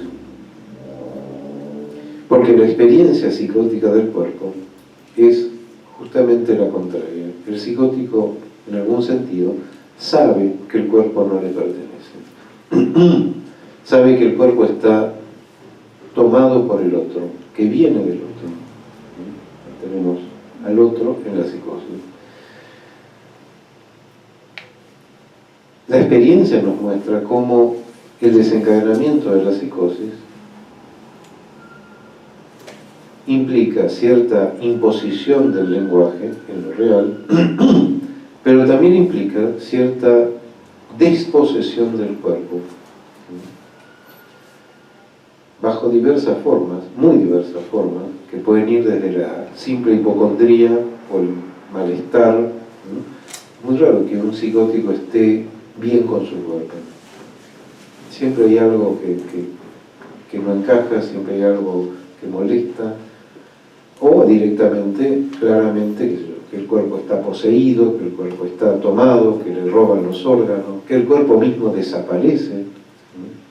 El delirio de las negaciones llevado al extremo, donde como hay pacientes que dicen, bueno, me acuerdo de uno que decía que no se quería bañar, estaba internado y no se quería bañar, y por supuesto pensaban que era un negativista, que era un caprichoso, que sea. Y en un momento alguien logra escucharlo y el tipo dice, no es que yo no es que no me quiero bañar, pero si yo no me puedo sacar la ropa. ¿Por qué no te puedo? Porque si me saco la ropa desaparezco, porque abajo de la ropa no hay nada. Y no era una metáfora, no era un como sí o una excusa, era una vivencia, que abajo de esa ropa él no se encontraba, que había algo de esa imagen que estaba disuelta, que estaba caída, suelo, expulsada, diríamos. Que entonces el trabajo de la psicosis consiste muchas veces en cómo rehacer un cuerpo.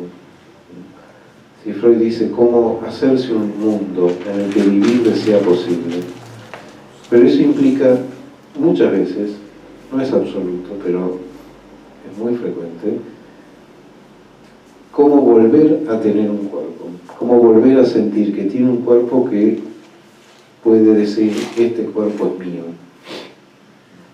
aunque sea parcialmente, aunque sea fragmentariamente. Lo cual generalmente se realiza o por la vía del delirio o por la vía del delirio. En realidad no hay otra manera. La reconstrucción tiene esa vía. Por supuesto que el delirio puede tomar muchas formas y puede apelar a muchos otros recursos. Por ejemplo, y no es un recurso menor, a las prácticas de la escritura. Esto de que hay tantos locos que escriben, ¿no? Algunos bien, otros mal, algunos escriben poesías, otros escriben manifiestos, otros escriben memorias, otros escriben cartas, pero esta cosa de que el recurso a la escritura aparece muy frecuentemente. Esto está bastante, hay bibliografía sobre el tema y no solo el Joyce de Lacan, digamos. Vieron que Lacan, además de paso, de todos los locos que se ocupan son locos que escriben.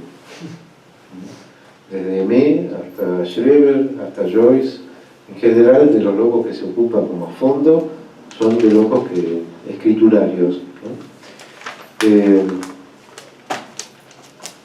Incluido el caso de Lord Stein que comenta en su homenaje a Marguerite Duras.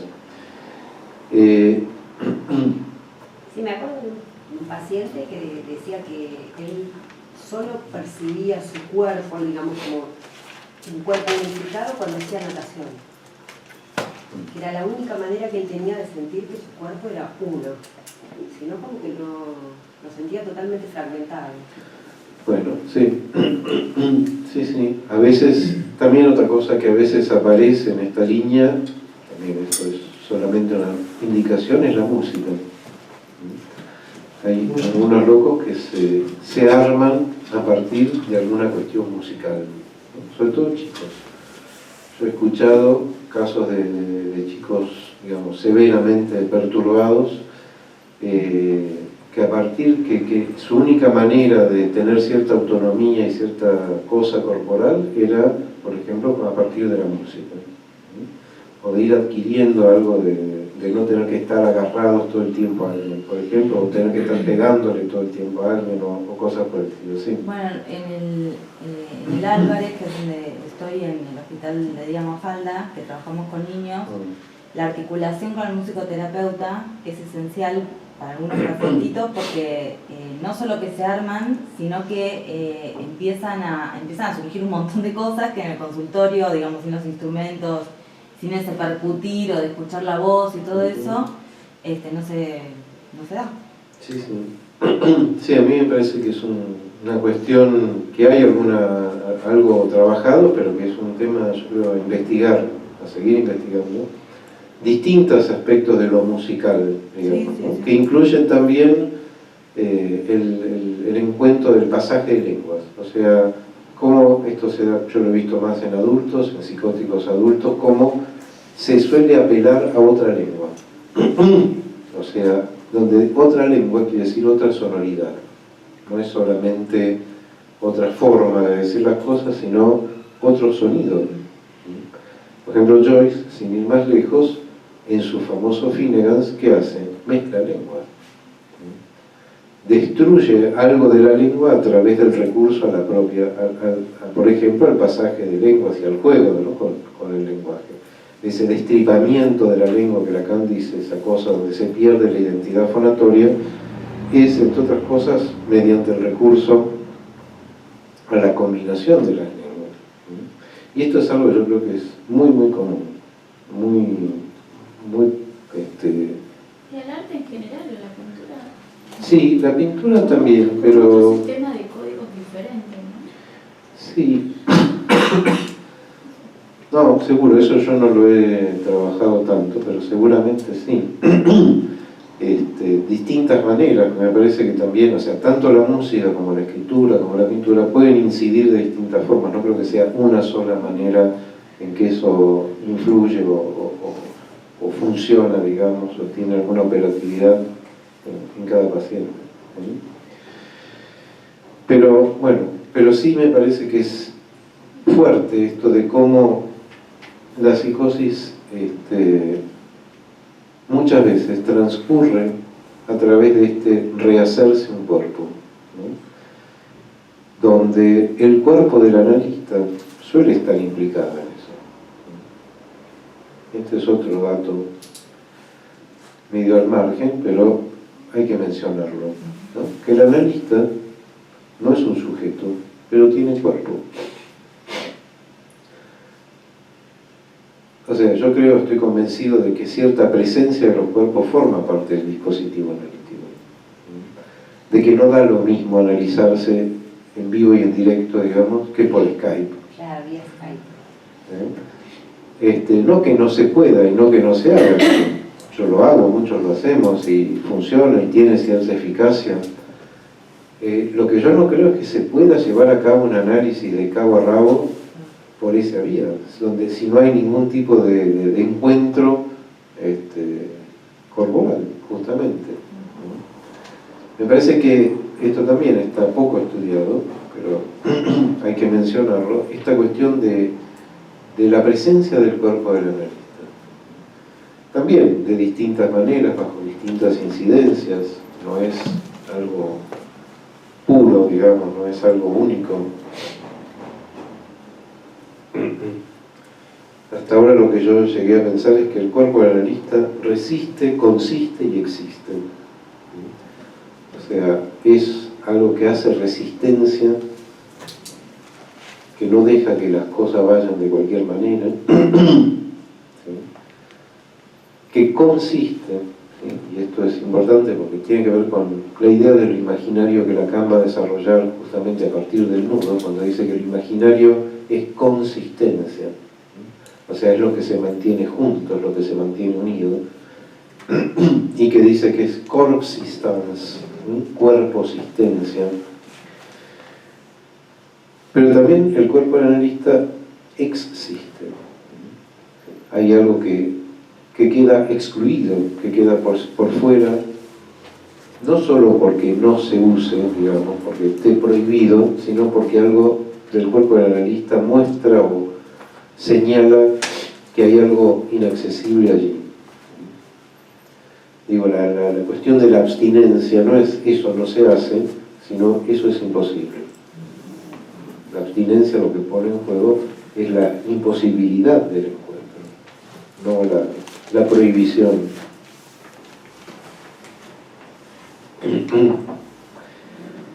Y está el cuerpo de la perversión, que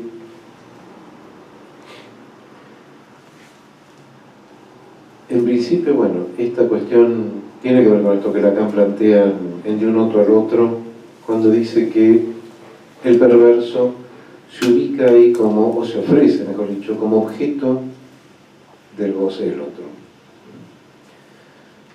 Se propone restituirle al otro su goce. Y el cuerpo del perverso es la herramienta, es el instrumento. Tanto, cuando hablo de perverso, creo que hay que pensar en el tema en el par no complementario de sadismo y masoquismo. Me parece que Lacan va a ubicar la perversión realmente cuando se mete con el sadismo y el masoquismo, tanto en la angustia como en la lógica del fantasma, como en un otro al otro. En la lógica del fantasma además dice otra cosa, hablando justamente de la relación entre el masoquista y su víctima, dice: si yo gozo de tu cuerpo deviene la metáfora de mi goce. Es casi una superación de esto de que no hay goce que no sea del cuerpo versus todo cuerpo tiene que estar vaciado de goce, que es un paro antitético, pero ahí agrega esta otra vuelta: tu cuerpo deviene la metáfora de mi goce. Me parece que esto no es solo para pensar la escena masoquista, sino algo más que se puede generalizar, ¿no? O sea que es a través del cuerpo del otro que algo del goce, llamémoslo así, propio, puede metaforizarse. Lo cual no deja de tener toda una serie de paradojas, porque hace a la conclusión que Lacan va a sacar de todo esto, que es, yo no la digo porque ya es tan frase hecha y tan repetido, digo, hay la no relación sexual. Esas cosas que uno las dice tanto que ya pierden lo que decimos cuando decimos hay la no relación sexual es brutal. Es casi cruel, y como lo decimos todo el tiempo se banaliza, pero decir no hay relación sexual es decir lo que Freud dice: hay conflicto. A mí me parece que es el modo lacaniano de plantear el conflicto freudiano, donde el conflicto freudiano supone dos que no pueden ser uno, dos que no pueden encontrarse, o que todo encuentro entre esos dos es fallido, está marcado por la falla. Bueno, Lacan dice, no hay relación sexual, con todas las consecuencias, por supuesto, que eso puede tener. Me gustaría, para terminar, hablar un poquito más de esto que llamo las enfermedades de cuerpo presente, que son el otro modo fundamental de presentarse el cuerpo en la clínica, ¿no? Porque todos estos cuerpos que decimos, la histeria, la neurosis obsesiva, la fobia, la psicosis, la perversión, son enfermedades que hablan, ¿no? Incluida la psicosis, por supuesto, también, ¿sí? De un modo delirante, pero el delirio psicótico remite también a un cuerpo que desconoce la anatomía, o sea, no hay un cuerpo anatómico en juego. Desde ya, la hipocondría es la cosa menos anatómica que puede haber. Pero están estas otras enfermedades donde el cuerpo sí reconoce la anatomía, donde es un cuerpo que se presenta y no se ausenta, donde tiene una contundencia,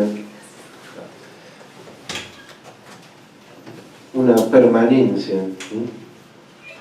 Y donde justamente parecería que ahí no hay nada que se pueda decir de ese cuerpo, que ese cuerpo no haría hablar, que ese cuerpo ya está dicho por la ciencia. Para mí uno de los paradigmas de esto es el fenómeno psicosomático, pero no tanto definido desde la enfermedad o desde el fenómeno mismo, sino también desde una cierta posición discursiva o subjetiva, no porque crea que sea una estructura en sí mismo, pero sí un modo en que esto puede presentarse, un modo de la estructura. Cuando alguien viene a consultarnos, muchas veces derivado por o enviado desde, y lo que trae es su enfermedad. A mí lo que me pasa es esto, y nos trae además muchas veces el sobrecito o el sobresote, ¿no?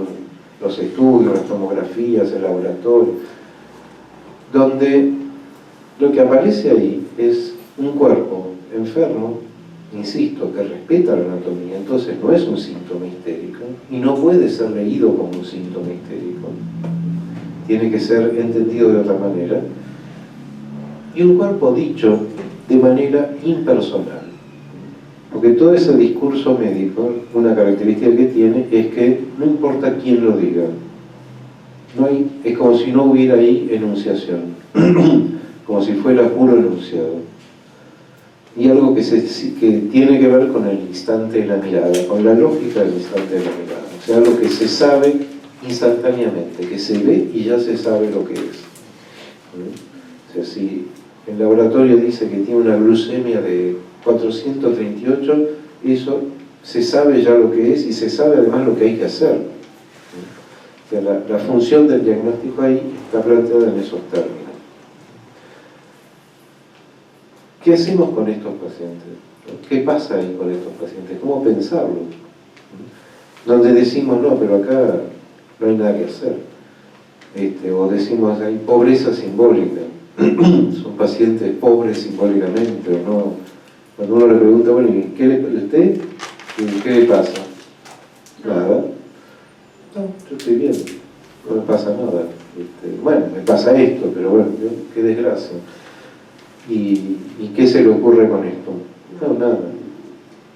¿Y por qué vino? Porque me manda mi médico. O a veces vienen diciendo, no, yo vengo porque me dijeron que esto es psicosomático, entonces tenés que ir al psicólogo.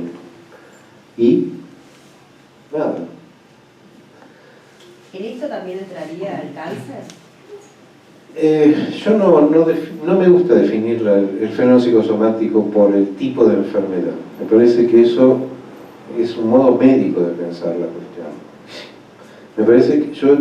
Me parece más interesante pensar por la posición en la que el sujeto o el no sujeto, en todo caso, se presenta allí. Y el modo en que el cuerpo se presenta allí. Donde, por eso yo lo relacionaba con las neurosis actuales, ¿no? Aparece esta cosa de que parecería que no hay historia, de que ese síntoma o ese padecimiento no tiene historia, o la historia que tiene es una historia cerrada y puntual, ¿no? Por ejemplo, y sí, me pasa esto desde que se murió mi papá, y debe ser por eso, punto, ¿no? Y su papá, y yo lo quería mucho a mi papá, pero bueno, se murió. Debe ser por eso. El debe ser por eso cierra totalmente la cuestión, o parecería cerrarla. Pero creo que en eso se pueden incluir otros modos donde el cuerpo se presenta, bueno, por ejemplo, los llamados trastornos de la alimentación, donde muchas veces de lo único que parecería que se puede hablar es de cuántos kilos, cuántos gramos, cuántas calorías, si comí tal cosa, si comí tal otra, si me conviene esto, si no me conviene, mirá lo que hice, no pude evitarlo. Y parecería que hay algo que no cuesta mucho, o no, en principio no sale de eso, ¿no? Pero también ciertos modos donde el consumo de algo, de sustancias o de algo, aparece ahí como también sin otra referencia. Como si algo que quedara todo dicho por su propia mostración, por su propia presencia. Y algunas otras variantes más, pero por eso prefiero definirlo desde este lado, ¿no? Desde algo que incluso ciertas escuelas de psicosomática llaman el pensamiento operativo o la sobreadaptación, ¿no?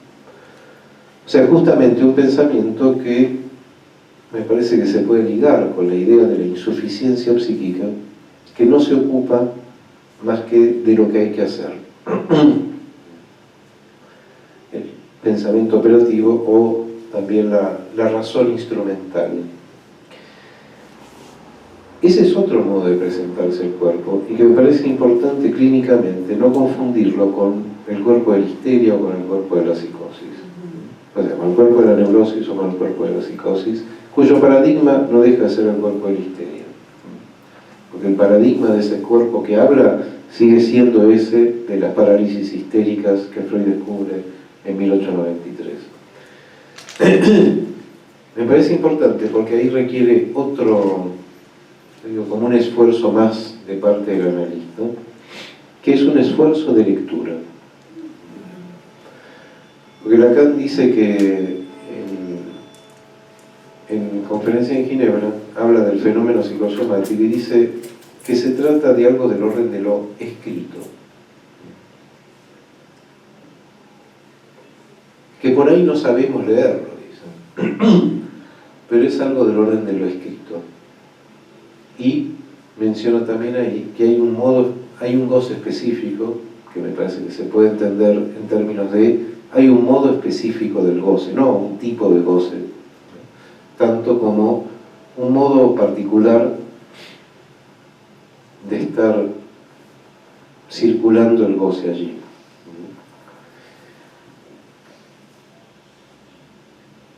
Muy rápidamente, porque esto también daría para más, pero me parece que ahí podemos decir, esto no tiene nada que ver con el psicoanálisis, ¿no? Porque acá no hay conexión, ¿no? En eso se parece bastante al fenómeno elemental cuando aparece como elemental, ¿sí? O sea, cuando algo no remite a nada, cuando Lacan dice eso que aparece ahí como inerte en relación a toda dialéctica, estancado en relación a toda dialéctica. O podemos suponer, como dice Freud, bueno, si eso persiste en el tiempo, cuando habla de las neurosis de angustia, no puede ser sino debido al refuerzo de los traumas infantiles y el efecto persistente de esos traumas infantiles. O sea, que podemos suponer allí que sí hay un otro, que sí hay otro a quien se le puede hablar, que sí hay un inconsciente, pero que eso es función del analista, que eso está del lado del analista. ¿Y cómo hablarle algo que no está allí? Eso es interesante. A mí el paradigma de eso es el caso Dick, lo que hace Melanie Klein con Dick. ¿Se acuerdan de Dick? El trencito, ¿no? Pero donde ese niño que aparece ahí, ella dice, me trataba como si yo fuera un mueble. Otra que insuficiencia psíquica, ¿no? El nene sabía jugar, o sea, algo no es que estaba colgado mirando el techo. Jugaba, agarraba algunas cosas, los picaportes, bueno. Dice, pero yo no existía para él, ¿no? ¿Y ella qué hace? Le habla. Le dice, no le hablo al yo, porque ahí no hay un yo. No había un yo al que educar, ¿sí? Pero sí había un inconsciente. Esa es la convicción, como dice la gran loca de Melanie Klein. Y los analistas tenemos un poco de esa locura. Y yo creo que si no tenemos un poco de esa locura, estamos listos. ¿Cómo hablarle a algo que no está allí? Porque hablarle a lo que está allí no se puede, no sirve para nada. Cuando uno quiere intervenir de alguna manera, llamémosla así, racional o racionalizante, en el mejor de los casos no pasa nada, y en el peor de los casos metemos la pata. Las cosas se empeoran. Ahora, ¿se puede hablar a eso que no está allí? Bueno, sí, se puede. Por supuesto, es una apuesta un poco loca y osada. Es apostar, como hace esta mujer. Dice, tres Dick, tres papá, y tres Dick quieren estar en mamá, y inventa un complejo de Dick a Dick. ¿Qué es lo que funciona ahí? ¿Que el nene realmente tenía ese deseo incestuoso con la madre? Sí, puede ser. Pero sobre todo, yo creo, lo que opera ahí es que ella le lanza el simbólico, como dice Lacan. No se queda pensando, no, este chico no entiende nada, entonces ¿para qué me voy a gastar? Le lanza ese enchapado simbólico que Lacan plantea. Muchas veces la clínica de estos fenómenos de cuerpo presente nos muestra algo de ese orden, ¿sí? Por eso las cosas que pasan a veces son tipo creer o reventar. Donde esto le pasa a Melanie Klein. Ella le tira eso al nene y el nene se angustia. Entonces ella dice, ahí hay algo. Eso es un efecto de lectura. O sea, para poder decir que ahí hay algo de lo escrito, eso requiere un esfuerzo de lectura del lado del analista. De una lectura previa, donde la lectura supone encontrar un texto, hacer un texto, generar un texto a partir de alguna marca que es, bueno, la que podemos tener. Insisto, esto seguramente daría para más, pero bueno. Por mí, hasta acá. No sé si quieren comentar, charlar un poco, preguntar.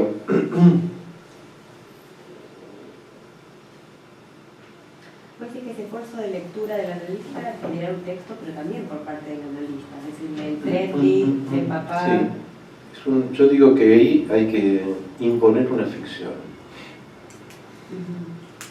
sabiendo que es una ficción, o sea, no creyendo que esa ficción va a ser la verdad, dándole todo el valor. Es hacer una construcción. Sí, pero a mí me gusta más pensar en ficción, porque la construcción no deja de tener cierta cosa cerrada, pero el efecto es ese. Cuando Freud dice, ¿la construcción para qué sirve en el análisis? Para que el otro siga hablando. No para revelarle nada, ni para curar nada, ni para resolver nada. Pero la construcción es para que se siga hablando. Y las construcciones, generalmente las que hace Freud, son bastante provocativas. No son Lo que a usted le pasa es tal cosa. Sí, pero cuando le dice al hombre de la rata, porque usted dice que lo quería tanto su papá, pero lo quería matar. Y en esa época, que decirle eso a alguien era terrible, era una bomba. Ahora uno le dice eso a un paciente, pues, sí, ya sé, tengo deseos incestuosos, ya lo sé. Pero Ir más allá del padre. sí, te dan toda la clase. Te dan la clase. Pero en esa época, decirle algo así a un tipo era la bomba atómica. Y el otro efectivamente estalla por todos lados, ¿no? Pero tiene que ver con ubicar algo del orden de la enunciación también. No solo con el contenido, no solo con lo que se dice, sino con que la enunciación esté presente, que el malentendido se ponga en juego nuevamente. Por eso la ficción tiene esa virtud de ubicar algo del orden del malentendido, de ubicar algo del espacio entre el enunciado y la enunciación. De algo que abre un espacio, que es el que está, bueno, por algo Lacan, una de las cosas que también dice de esto es cuando habla de la holofrase, ¿no?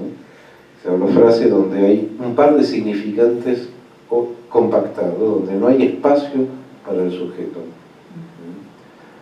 Bueno, hay algo de la operación analítica que tiende o que puede eventualmente, pero no es fácil, no es igual que con el síntoma neurótico o psicótico, reabrir algo ahí del orden del espacio que aloje una subjetividad. Sí, es como el encapsulamiento autístico, digamos, con el que trabajamos en el hospital de día. O sea, el niño, vos hacés y vas construyendo y apostás que hay un sujeto hasta que un día te ven en el paciente. Por ahí aparece, claro, y te saluda. Y te dice, hola, doctora, encima medio robot, y vos decís, hola, es como que, vamos a fumar, y ya estás, Sí, sí. Pero es como ir apostando a eso. Y muy frustrante también, obviamente, porque esto de la construcción y todo, a veces construís. No, por eso, no es un... Fracasás 1, 2, 150 veces, hasta que algo emerge ahí de ese niño, ¿no?